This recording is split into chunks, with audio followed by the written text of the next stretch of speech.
৳১০০ কারণে কাজটা আমার থেকে অন্য জায়গায় চলে যায়। তো পরবর্তীতে ১০ দিনের মতো ৳১০০ কম কাস্টমার যেখানে পাইছে ওই জায়গায় লাগাইছিল।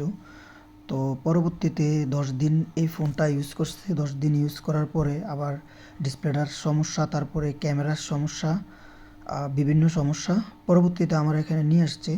তো আমি ডিসপ্লেটা ফিটিংও করলাম, তো আবার এটা ভিডিও করলাম। সচরাচর আমি কাজগুলা বেশিরভাগই ভিডিও করি না, তো ভাবলাম আপনাদেরকে দেখাই যে আসলে কাজটার কী করছিল বা না করছিল। তো দেখতে পাচ্ছেন ডিসপ্লেটার বিভিন্ন জায়গায় ঘাম দিছিল। তো পরবর্তীতে আমরা যখন ডিসপ্লেগুলো লাগাই তখন কিন্তু কাস্টমার বুঝতে পারবে না বা অন্য কোনো লোক বুঝতে পারবে না যে এটা চেঞ্জ হয়েছে ডিসপ্লেটা।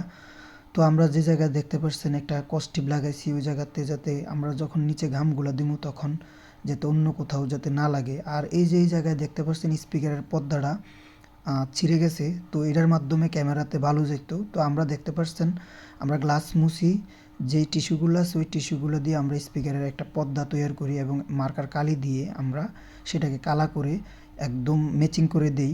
তো পরবর্তীতে দেখতে পাচ্ছেন আমরা কোন কোন জায়গায় ঘামগুলা ডিসপ্লের মধ্যে দিছি। তো ডিসপ্লে লাগানোর কিছু সঠিক নিয়ম আছে। আপনার ভালো মানের লাসা, তারপরে হচ্ছে ভালোভাবে আপনি ডিসপ্লেটা সমানভাবে ফিটিং করতে হবে। আমরা রাবার লাগাই না। তো পরবর্তীতে দেখতে পাচ্ছেন আমরা ডিসপ্লেটার সম্পূর্ণ কানেক্টরগুলো ওয়াশ করে সুন্দরভাবে, তো আমরা ব্যাটারিটা এখন ফিটিং করব। পুরো জায়গায় লাসা দিই না, পরবর্তীতে খুলতে যাতে সহজ হয়। তো আমরা সব কিছু ঠিকঠাক মতোভাবে ফিটিং করলাম। তো দেখতে পাচ্ছেন ক্যামেরাগুলোতেও আমরা একটা কস্টিপ লাগাই দিছি যাতে ক্যামেরাগুলোতে যাতে কোনো দাগ না পড়ে, সেফটি ফার্স্ট। তো আরও দেখতে পাচ্ছেন আমরা সম্পূর্ণ একটা একটা নাট সহ যত যাবতীয় জিনিস আছে এগুলো খুব ভালোভাবে রাখি। তো আমরা দেখতে পাচ্ছেন ক্যামেরার গ্লাসটা খুব ভালোভাবে পরিষ্কার করে দিই যাতে কাস্টমার পরবর্তীতে যাতে কমপ্লেন না আসে। তো আপনারা যারা এই ভিডিওটা দেখবেন মনোযোগ সহকারে দেখবেন। যারা ডিসপ্লে লাগান, মানুষ অনেক টাকা দিয়ে ডিসপ্লে লাগায়, লাগানোর পরে যদি ১০ দিন বা ৫ দিন লাগানোর কারণে অথবা আপনার ফিটিংয়ের কারণে সমস্যাগুলো হয়, আমি জানি না আপনারা কি আসলে কাস্টমারের কথা ভেবে কাজগুলো করেন কি না।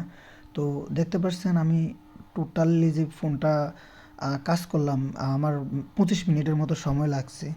যদিও বা আমি ভিডিওটার মধ্যে অনেক অপ্রয়োজনীয় বা বাড়তি অংশগুলো কেটে দিছি। তো আমরা সব নাট এবং স্ক্রু যা কিছু আছে সব লাগাইতেছি। তো লাগানো শেষ পর্যায়ে। তো আপনারা দেখতে থাকেন, আমরা প্রত্যেকটা কাস্টমারের কাজের প্রত্যেকটা জিনিসকে আমরা গুরুত্ব দিই এবং প্রত্যেকটা নাট, প্রত্যেকটা মোবাইলের যন্ত্রাংশ যা যা আছে আমরা সব কিছু ফিটিং করি। বা কাস্টমার অন্য জায়গায় যাতে ফোনটা খোলাইয়া যখন কাজ করতে যাবে, দেখতে পাচ্ছেন এই ফোনটার কী অবস্থা ছিল, কী পরিমাণ ফ্রেমের মধ্যে লাসা ছিল বা কোন কোন জায়গায় লাসাগুলো দিছিল। আপনার সামনে আমি লাইভ দেখাচ্ছি। এই ডিসপ্লেটা লাগানোর একটা টেকনিক হচ্ছে আপনারা যখন গামটা দিবেন দেওয়ার পর পাকার নিচে ধরে রাখবেন। ধইরা যখন আপনার ভালো মানের গাম হবে, রাবারও লাগবে না, সমানভাবে বসে যাবে। আর ভালোভাবে পরিষ্কার না করলে রাবার বেশি দিয়ে ফিটিং করা লাগে, ডিসপ্লের টাচ উল্টাপাল্টা কাজ করে। তো আসলে আমি কাজটা কেমন করলাম বা কী করলাম না, এখন আমরা একটা ভালো মানের গ্লাস লাগাইয়া দিমু যেন ভালোভাবে ইউজ করতে পারে। মানে টোটালি কাজ গ্লাস সহ ডিসপ্লে ফিটিং সহ আমার ২৫ মিনিট সময় ব্যয় হয়েছে। আমরা এই কাজের জন্য বিল নিছি অনলি এই গ্লাসটা সহ ৳১২০০। তো কাস্টমার আজকে মানে ফোনটা ডেলিভারি দেওয়ার পরে আমি ভিডিওটার মধ্যে ভয়েস দিচ্ছি, কাস্টমার খুবই খুশি হয়েছে এবং খুবই হ্যাপি হয়েছে। এখন যে ডিসপ্লেটা লাগাইছি বা স্পিকারের যে সাইডটা আমরা একটা ভুল করি যে স্পিকারে যে ক্যামেরার সামনে যে স্পিকারটা আছে ওই স্পিকারের নিচে যখন পর্দাটা এই অরিজিনাল ডিসপ্লে থেকে ছিঁড়ে যায় অথবা খোলার সময় পইড়া যায় অথবা নষ্ট হয়ে যায়, ময়লা থাকে বিভিন্ন কারণে। তো এই পর্দাগুলো আপনারা কিনতে পান না।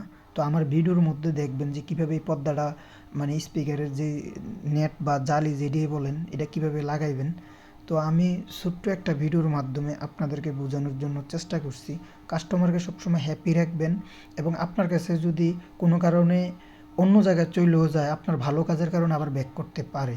তো আমি টোটাল যেই লুকটা আসছে ফোনটার, কাস্টমার এখন তার ফোনটা ইউজ করে মজা পাবো বা বিক্রি করলেও ভালো দামে বিক্রি করতে পারবো শুধুমাত্র কাজের কারণে এবং ফিনিশিংয়ের কারণে। ধন্যবাদ।